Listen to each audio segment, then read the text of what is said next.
అందరం కూడా ప్రభు యొక్క ప్రార్థన ద్వారా, ప్రభు నేర్పినటువంటి ప్రార్థన ద్వారా వాక్య ధ్యానంలో పాలు పంచుకున్నాం. మరి మొదటి దినమున దేవుడు తన సన్నిధికి మొదటి గడియలో మనల్ని చేర్చుకున్నందుకు దేవునికి మరొకసారి ప్రభువైన యేసుక్రీస్తు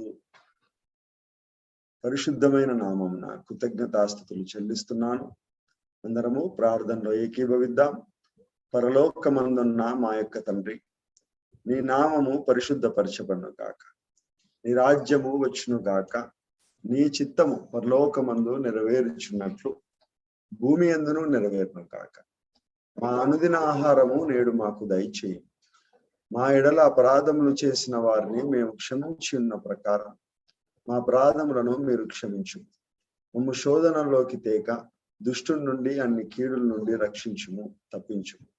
ఎందుకనగా నీదే రాజ్యము, నీదే శక్తి, బలము, నీదే మహిమ, నిరంతరము నీవే అయి ఉన్నాం మా తండ్రి. ఆమేన్. Praise the Lord. ఈ సమయంలో మరి దేవుని వాక్యము యెషయా గ్రంథము 5వ అధ్యాయము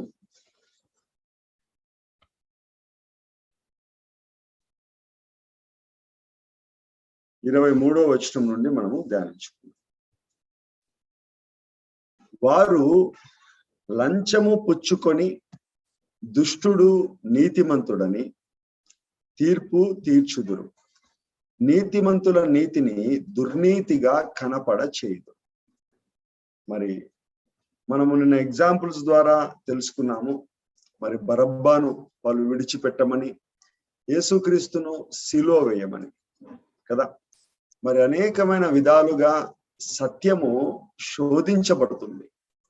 ఇప్పటి నుండి కాదు, ఆది నుండి కూడా మరి సత్యవంతులు శోధించబడుతున్నారు. తమ సత్యము అబద్ధాన్ని మరి చేస్తుంది. ఫర్ అన్ ఎగ్జాంపుల్, హేబేలు అర్పించినటువంటి బలి అంగీకరించబడింది. మరి తన అన్న కయీను అర్పించినటువంటి బలి తిరస్కరించబడింది. దాన్ని బట్టి హేబేలు మీద అసూయతో పగను పెంచుకొని కోపముతో హేబేలును కయీను చంపేసినాడు. సో ఆది నుండి కూడా మరి సత్యము శోధించబడుతుంది. నీతి దుర్నీతి చేత శోధించబడుతుంది. ఈ దుష్టుల చేత మరి దేవుని యొక్క సత్యము హింసించబడుతుంది. మరి అదే విధంగా యేసేపు విషయంలో కూడా మనం చూడొచ్చు, యాకోబు విషయంలో చూడొచ్చు, యాకోబు కుమారుడైన యేసేపు విషయంలో చూడొచ్చు, మరియు అనేకమైన ప్రవక్తల విషయంలో కూడా మనం చూడొచ్చు. ప్రభువైన యేసుక్రీస్తుని కూడా మరి ఆయన శిలువ మరణం పొందిన తర్వాత మరి సైనికులకు యాజకులు లంచమిచ్చి ఆయన శిష్యులు ఆయన యొక్క శవమును ఎత్తుకొని వెళ్ళిపోయినారు అని చెప్పండి అని సత్యమును అసత్యానికి మార్చడానికి ప్రయత్నం చేసినారు. అవునా? మరి ఏదో ఒక రకంగా యూదా లంచము తీసుకొని నీతిమంతుణ్ణి అమ్మేసినాడు కదా. ఏదో ఒక రకంగా సత్యము హింసించబడుతుంది, సత్యము శోధించబడుతుంది. దాంట్లో మనం ఆశ్చర్యపోవాల్సిన అవసరం లేదు కదా. మనము నీతిగా బతుకుతున్నప్పుడు మరి అపవాది సహించలేడు. దేవుని యొక్క నీతి కార్యములు జరుగుచున్నప్పుడు ఆ నీతి కార్యములను దుర్నీతి కార్యములుగా చూడండి. ఎంత చెడ్డ విషయము! దుష్టుని నీతిమంతుడని తీర్పు తీర్చడమే కాదు, నీతిమంతుల నీతిని దుర్నీతిగా కనపడ చేయుదురు. మరి ఇక్కడ కర్నూలులో మన ప్రేయర్ ని అడ్డుకోవాలని చూస్తున్నారని చెప్పినా కదా. మరి కర్నూలులో ప్రేయర్ ని అడ్డుకోవాలని చూస్తున్నారు. అయితే నా ఆలోచన 2016 నుండి ఎడ్యుకేషన్ క్యాంప్ పెట్టాలా. ఎప్పటి నుండో 2016లో నుండి నాకు ఎడ్యుకేషన్ క్యాంప్ పెట్టాలని ఎంతో ఆలోచన. ఎందుకంటే చాలా మందికి స్కిల్స్ లేక, ఇంగ్లీష్ లో లేదంటే కంప్యూటర్ నాలెడ్జ్ లో ప్రావీణ్యత లేక, చాలా మంది డిగ్రీ చదివిన వాళ్ళు, పీజీ చదివిన వాళ్ళు కూడా మెడికల్ షాపుల్లో, కిరాణా స్టోర్లలో 5,000కు 8,000 రూపాయలకు ఉద్యోగాలు చేస్తుంటారు. మరి వాళ్లకు కార్పొరేట్ లో 20-25 వేల రూపాయల జీతానికి ఉద్యోగం చేసే వాళ్ళకు తేడా ఏంటంటే, ఈ కార్పొరేట్ లో పనిచేసే వాళ్ళకు ఇంగ్లీష్ వస్తుంది మరియు కంప్యూటర్ నాలెడ్జ్ ఉంటది. ఇద్దరికి పీజీ ఉంటది, ఇద్దరికి డిగ్రీ ఉంటది. కానీ వాళ్ళకు తేడా అదే. ఎప్పుడైతే ఇంగ్లీషు కంప్యూటర్ నాలెడ్జ్ నేర్చుకుంటారో 8,000 జీతము 3 పెరిగే అవకాశం ఉంది. అవునా? దానివల్ల వాళ్ళ కుటుంబ పరిస్థితులు మెరుగుపడే అవకాశం ఉంది. మరి మంచి అంటే జీవనోపాధి, మంచి ఉద్యోగం పొందుకోవడమే కాదు, సంతృప్తి కూడా దొరుకుతుంది కదా. మరియు తమ యొక్క స్థితిని వాళ్ళు అభివృద్ధి పరుచుకోగలరు. ఈ ఆలోచన నాకు ఎప్పటి నుండో ఉంది. దేవుని కృపను బట్టి మరి నేను ఉద్యోగం చేసుకుంటూనే ఇంగ్లీష్ నేర్చుకున్నా, ఉద్యోగం చేస్తూనే హిందీ నేర్చుకున్నా, ఉద్యోగం చేస్తూనే మరి కంప్యూటర్ నాలెడ్జ్ నేర్చుకున్నా. నేను ఎక్కడా ట్రైనింగ్ తీసుకోలేదు, కానీ ఇటువంటి ట్రైనింగ్ తీసుకుంటే వాళ్ళు మంచి స్థితిలోకి వెళ్తారు కదా అని ఎప్పటి నుంచో నాకు ఆలోచన. అయితే నిన్న ఫ్లెక్సీ బోర్డు పెట్టినాం మన మన ప్రేయర్ హాల్ దగ్గర. ఫ్లెక్సీ బోర్డు పెట్టినాం, ఉచిత ఇంగ్లీషు, ఉచిత కంప్యూటర్ కోర్సులు మొదలు పెడుతున్నామని. మరి వెంటనే రూమర్ ఏంటంటే, మరి ప్రార్థనలు పెడుతున్నాడు కదా, మనం కంప్లైంట్ పెడదాం అనుకున్నాము. ఆ కంప్లైంట్ పెడదామని అనుకున్నందుకో, అందుకని దాని నుంచి తప్పించుకోవడానికి ఇట్లా ఇవన్నీ జిమ్మిక్కులు చేస్తున్నాడు అని కొందరు మాట్లాడుకున్నట్లుగా తెలిసింది. అంటే నన్ను వచ్చి అడిగినారు మన వాళ్ళు. అడిగినప్పుడు నేను వాళ్ళతో అన్నాను, అవును బరాబర్ అట్లనే చేస్తున్నా, దాంట్లో అనుమానం ఏం లేదు. ప్రార్థన కంటిన్యూ చేయడం కోసమే ఇవన్నీ కూడా చేస్తున్నాం. ఏమన్నా నీకు అనుమానం ఉంది అని అడిగాను. మనమేమి అవునా ఒక తప్పుడు పని చేస్తూ దాన్ని సమర్థించుకోవడానికి అవునా కొన్ని మంచి పనులు ఏం చేస్తలేము. మనం చేస్తున్నది నీతి కలిగిన పని, దేవుని పని మనం చేస్తున్నాము. ఎవరికి మనం హాని చేస్తలేము, ఎవరికి మనము మోసం చేస్తలేము, ఎవరి డబ్బులు లాక్కుంటలేము. అవునా, మనం చేస్తున్నది మంచి పని. ఆ మంచి పనికి ఇంకా కొన్ని మంచి పనులు కూడా యాడ్ చేస్తున్నాం. కానీ మనుషులు ఎట్లా దాన్ని రూమర్ లేపుతున్నారు అంటే, ఒక నీతిమంతుల నీతిని దుర్నీతిగా కనపరుస్తున్నారు. చూడు ఎట్లా చేస్తున్నారు అని. మరి మా అమ్మ కూడా అంటుంది, అందరూ మనకు చర్చి పెట్టిన తర్వాత, అంటే ప్రేయర్ హాల్ మొదలు పెట్టిన తర్వాత అందరూ చుట్టుపక్కల అందరూ శత్రువులు అయిపోయినారు అని. దేవుని వాక్యం అదే సెలవిస్తుంది. ఎవరు మనకైతే శత్రువులు కాదు, వాళ్ళు మనల్ని శత్రువులుగా చూస్తారు కదా. కేవలం దేవుని పని చేస్తున్నందుకు అపవాది వాళ్ళలో మన పట్ల ద్వేషాన్ని కలగజేస్తారు. ఇక్కడ కూడా జరిగేది అదే. నీతిమంతుల నీతిని దుర్నీతిగా కనపరుస్తారు. మత మార్పిడి చేస్తారు, వాళ్ళు మోసగిస్తారు. ఏం చేస్తారు? మత మార్పిడి చేసి దొంగతనాలు చేపిస్తారా? హత్యలు చేపిస్తారా?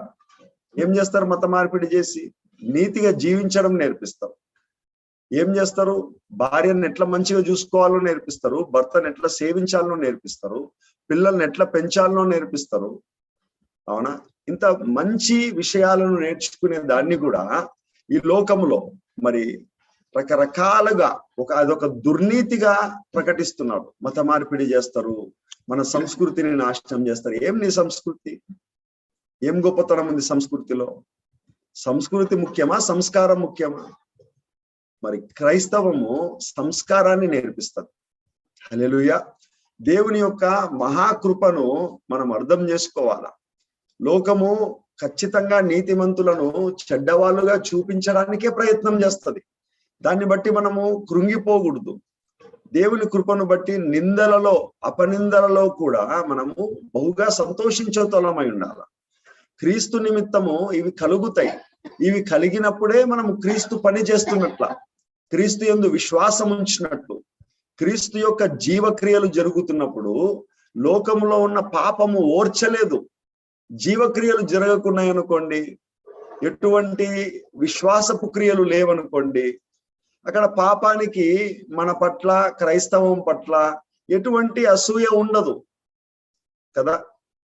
మనం జ్ఞాపకం ఉంచుకోవాలా, సమస్త దుర్నీతి అవునా నీతిమంతుల నీతిని దుర్నీతిగా కనపరుస్తారు. అది ఆ విషయాలకు ఆశ్చర్యపోకూడదు మనం. అవునా, మరి రీసెంట్ గా మరి మా కంపెనీలో ఒక అతనికి ప్రమోషన్ వచ్చింది. ప్రమోషన్ రాని వాళ్ళు ఇంకా మిగతా డిపార్ట్మెంట్స్ లో ఉంటారు కదా ప్రమోషన్ రాని వాళ్ళు ఆయన మీద అప్పుడే కంప్లైంట్స్ స్టార్ట్ చేసినారు. ప్రమోషన్ రానంత వరకు ఆయన గురించి ఎవరు ఎటువంటి కంప్లైంట్ పెట్టలేదు. ఎప్పుడైతే ఆయనకు ప్రమోషన్ వచ్చిందో వీళ్ళకు ప్రమోషన్ రాలేదు. అందుకని వెంటనే ఆ వ్యక్తిని, ప్రమోషన్ తెచ్చుకున్నటువంటి వ్యక్తిని చెడ్డ వ్యక్తిగా చూపించడానికి ప్రయత్నం చేస్తున్నారు. అతడు సరిగ్గా చెయ్యడు ఉద్యోగము, అతడు చేస్తున్న దాంట్లో చాలా లోపాలు ఉన్నాయి అని హెడ్ ఆఫీస్ వరకు కంప్లైంట్స్ పెడుతున్నారు. ఎవరు? తోటి ఉద్యోగస్తులే, అంతకుముందు కలిసి తిరిగిన వాళ్ళే, అంతకుముందు కలిసి భోంచేసిన వాళ్ళే, అంతకుముందు కలిసి నవ్వుకొని మాట్లాడుకున్న వాళ్ళే. కేవలము నాకు ప్రమోషన్ రాలేదు, ఆ వ్యక్తికి ప్రమోషన్ వచ్చింది అన్న అసూయతో ఈ పని చేస్తారు. అవునా? నీతిమంతుల దుర్నీతిని దుర్నీతిగా కనపరుస్తారు. నేను ఆ వ్యక్తి నా దగ్గరికి వచ్చి అడిగినాడు, సార్ ఇట్లా చేస్తున్నారు, ఏం చేయాలా? చెయ్యకుంటే ఆశ్చర్యము, చేస్తే నువ్వు ఆశ్చర్యపోవాల్సిన అవసరం లేదు. ఒకటి అర్థం చేసుకో, నీకు ప్రమోషన్ వచ్చింది, వాళ్ళకు రాలా, వాళ్ళలో బాధ ఉంటది, వాళ్ళలో కోపం ఉంటది, వాళ్ళలో కంపెనీ పట్ల ద్వేషం ఉంటది, మరి నీ పట్ల కూడా అసూయ ఉంటది. అయినా కూడా నువ్వు వాళ్ళతో కలిసి కొంచెం మింగిల్ అయిపో. నీ ప్రమోషన్ వచ్చింది కదా అని నువ్వు కొంచెం కన్నులు ఎత్తికి పెట్టుకోవడము, నిన్ను నువ్వు హెచ్చించుకోవడం చెయ్యొద్దు. వాళ్ళతో కలిసి మింగిల్ అయిపో. కొన్ని రోజులకు, 1 నెలకో 2 నెలలకో 3 నెలలకో వాళ్ళు డైజెస్ట్ చేసుకుంటారు.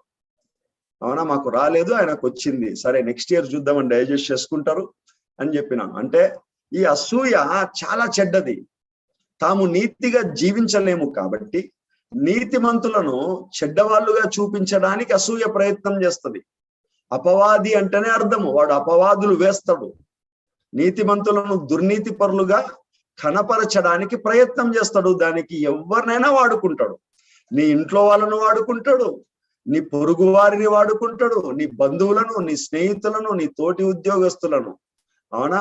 వాడు క్రీస్తు యందు విశ్వాసముంచని వారిని వాడుకోగలడు.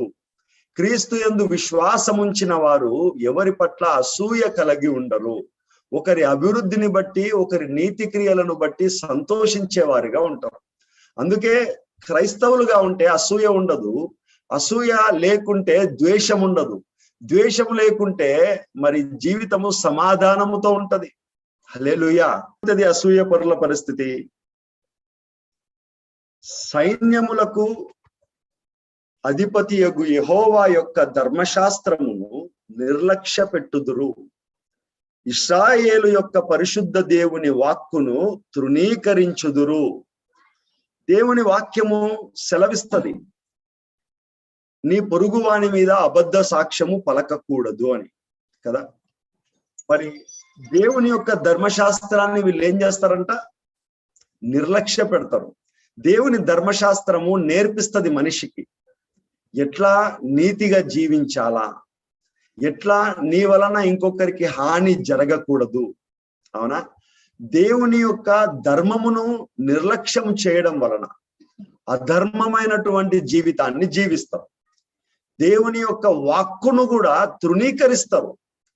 ఇప్పుడు దేవుని యొక్క వాక్కును నువ్వు వినే వ్యక్తిగా ఉండకుంటే, దేవుని యొక్క ధర్మమును నువ్వు నేర్చుకోకుంటే ఏం జరుగుతుంది? అపవాది నిన్ను వాడుకుంటాడు. అపవాది చేత వాడబడ్డానికి నువ్వు ఆస్కారం ఇచ్చినట్లయితుంది. బాగా గమనించండి, ఎవరు ఈ పని చేస్తారు? ఎవరు నీతిమంతులను దుర్నీతి పరులుగా కనపరచడానికి ప్రయత్నం చేస్తారు? ఎవరు దుష్టులను నీతిమంతులుగా తీర్పు తీరుస్తారు అంటే ఎవరైతే ధర్మశాస్త్రాన్ని స్వీకరించారో, ఎవరైతే దేవుని వాక్కును తృణీకరిస్తారో, నిర్లక్ష్యం చేస్తారో, వినరో, వాళ్ళను అపవాది తన పాత్రలుగా వాడుకుంటాడు. నీతిమంతులను దేవుడు తన పాత్రలుగా వాడుకుంటే దేవుని వాక్కు వినని వారిని అపవాది వాడుకుంటాడు. నీకు ఆశ్చర్యం అవుతుంది, అరే ఈ వ్యక్తి మంచి వ్యక్తే, ఈ వ్యక్తి ఎందుకు ఇట్లా ప్రవర్తిస్తున్నారు? నేను అడిగినాను, అరే నువ్వు చిన్నప్పటి నుంచి మంచిగా ఉంటుంటేవి కదా, ఎందుకు ఇట్లా ప్రవర్తిస్తున్నావు సడన్ గా, ఏమైంది నీకు అని. అవునా? ఏమీ కాదు, మనం ఆశ్చర్యపోవద్దు.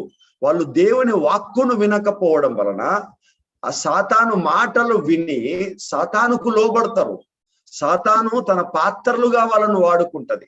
ఎవరైతే దేవుని వాక్కును వింటూ దేవుని ధర్మమును నేర్చుకుంటారో, ఎవరైతే దేవుని వాక్కు ప్రకారము ధర్మముగా జీవిస్తారో, ఒకరి ఎదుగుదల పట్ల సంతోషిస్తారో, ఒకరు నీతిని చేస్తుంటే నీతిగా దాన్ని చూపిస్తారో, అవునా, దుష్టత్వమును దుష్టత్వముగా కనపరుస్తూ నీతిని నీతిగా ఎవరైతే కనపరుస్తారో వాళ్ళు ఎవరు అంటే క్రైస్తవులు. క్రైస్తవులు అంటే పేరు పెట్టబడిన క్రైస్తవులు కాదు, వాక్యమును వినే క్రైస్తవులు.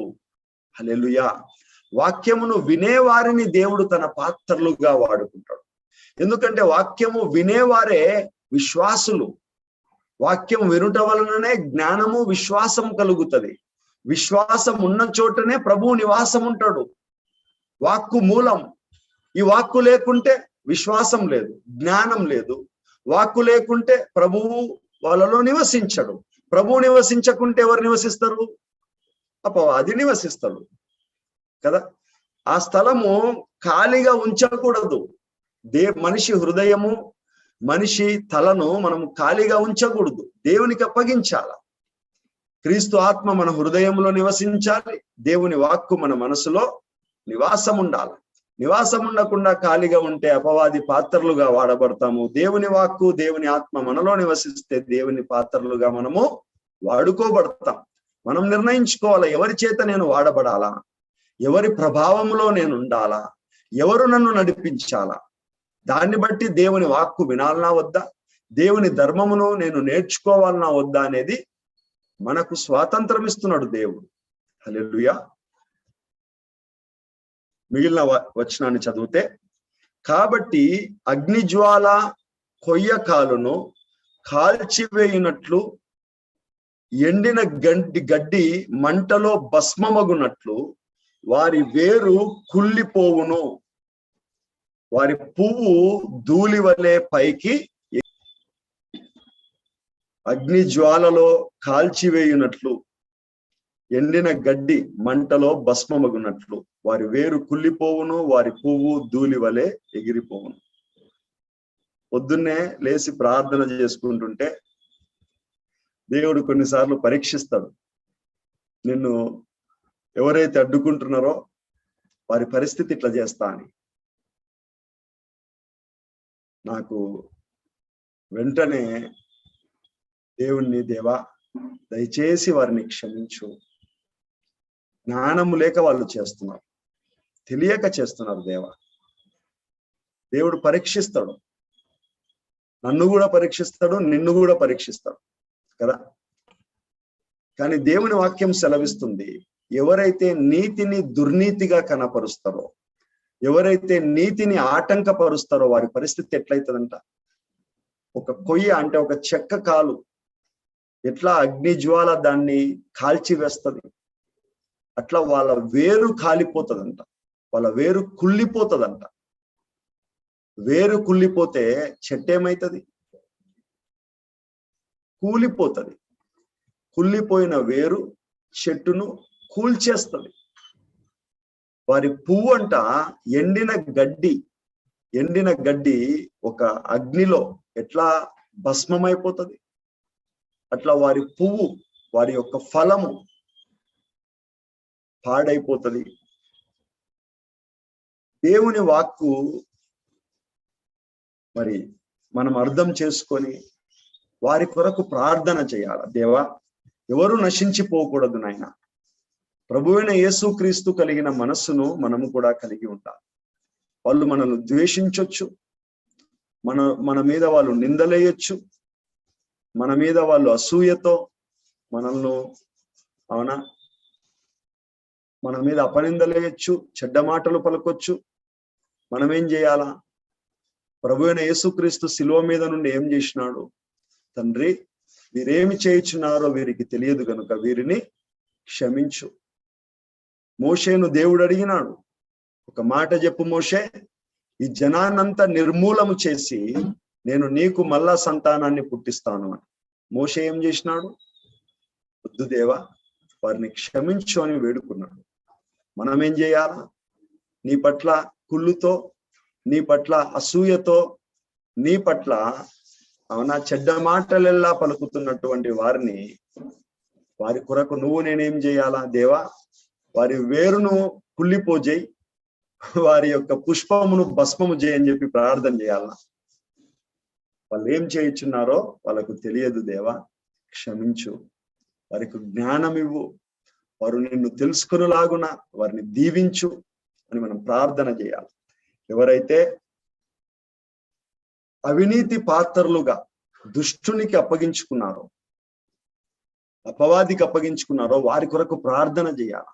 దేవా, ఆ సాతాను అధికారంలో నుండి, దాని దాసత్వంలో నుండి, బానిసత్వంలో నుండి వారిని విడిపించునైనా, వారికి సత్యమును తెలియజేయి.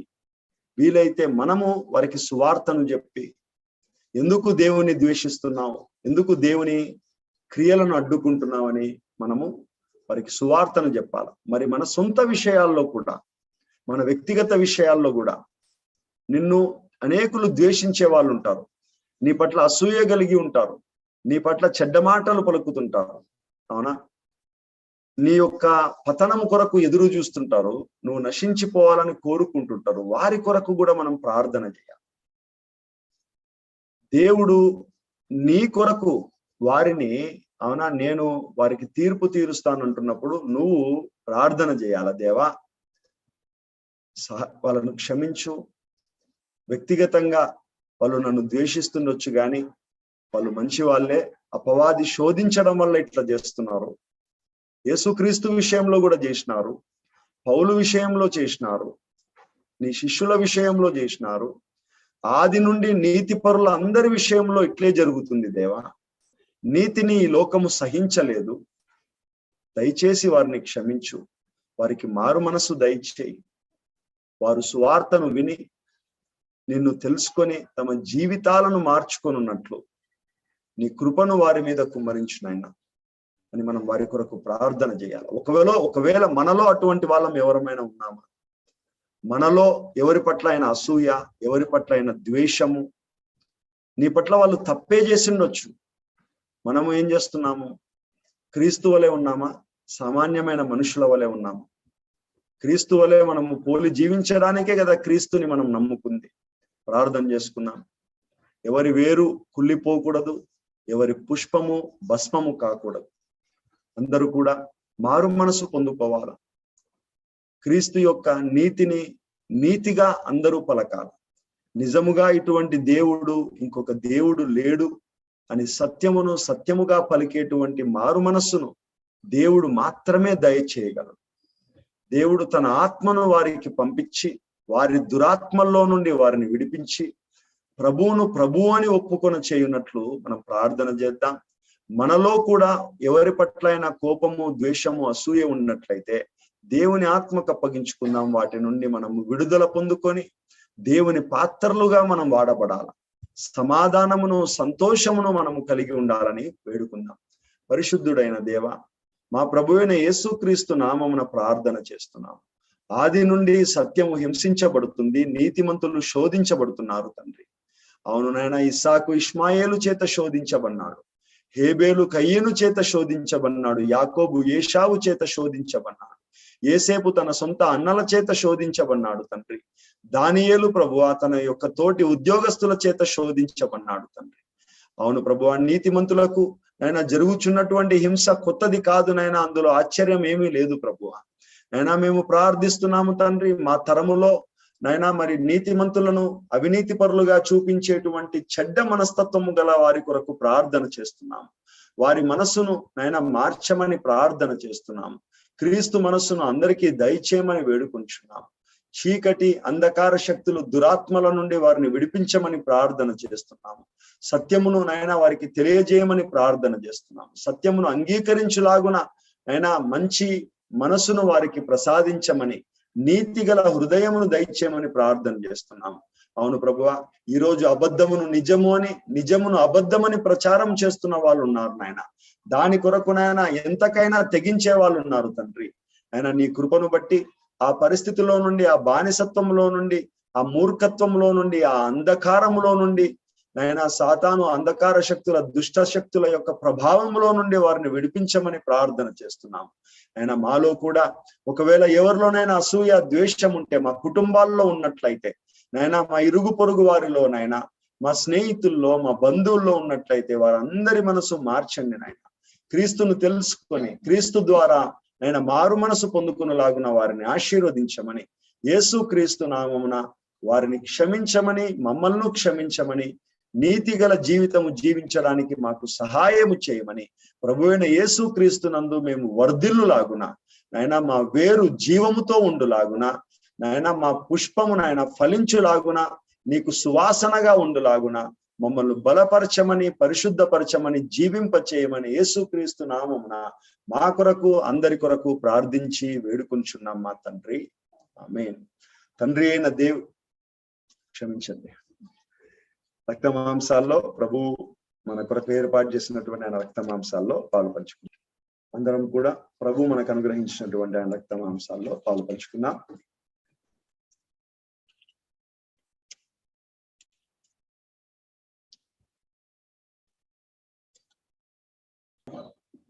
తండ్రి అయిన దేవ, ఈ రొట్టెను మా ప్రభు అయిన యేసుక్రీస్తు శరీరముగాను, ఈ పాత్రలోనిది మా ప్రభు అయిన యేసుక్రీస్తు రక్తముగాను, మా ప్రభు అయిన యేసుక్రీస్తు నామమున పలికి ప్రార్థించి విశ్వాసముతో ఏక మనస్సుతో అంగీకారముతో స్వీకరిస్తున్నాము. అయినా నీ శరీరమునకు మా శరీరమును, నీ రక్తమునకు మా రక్తమును లోపరుస్తున్నాము. నువ్వు పొందిన గాయములను రొట్టె విరుచుట ద్వారా జ్ఞాపకం చేసుకుంటున్నాము. తండ్రి, నువ్వు చెందించినటువంటి ప్రభువ రక్తమును మేము నమ్ముచున్నాము. నీ శరీరమును నిజమైన ఆహారముగా మేము తిని, నీ రక్తము నిజమైన పానముగా తాగి, నువ్వు పొందిన దెబ్బల నుండి స్వస్థత, నువ్వు చిందించిన రక్తం వలన జీవమును, మా వేరును జీవింప చేయమని నాయన, మా యొక్క పుష్పమును నీకు సువాసనగా, మా ఫలములను నీకు ఘనతగా మహిమగా చేయమని ప్రభువైన యేసుక్రీస్తు నామమున వేడుకుంటూ, నీ రక్త మాంసాలకు, నీ వాక్యమునకు, నీ ఆత్మకు మమ్మల్ని మేము లోపరుచుకుంటున్నాం మా తండ్రి. ఆమేన్. అందరం వేసే శరీరము తిని వేసే రక్తము తాగి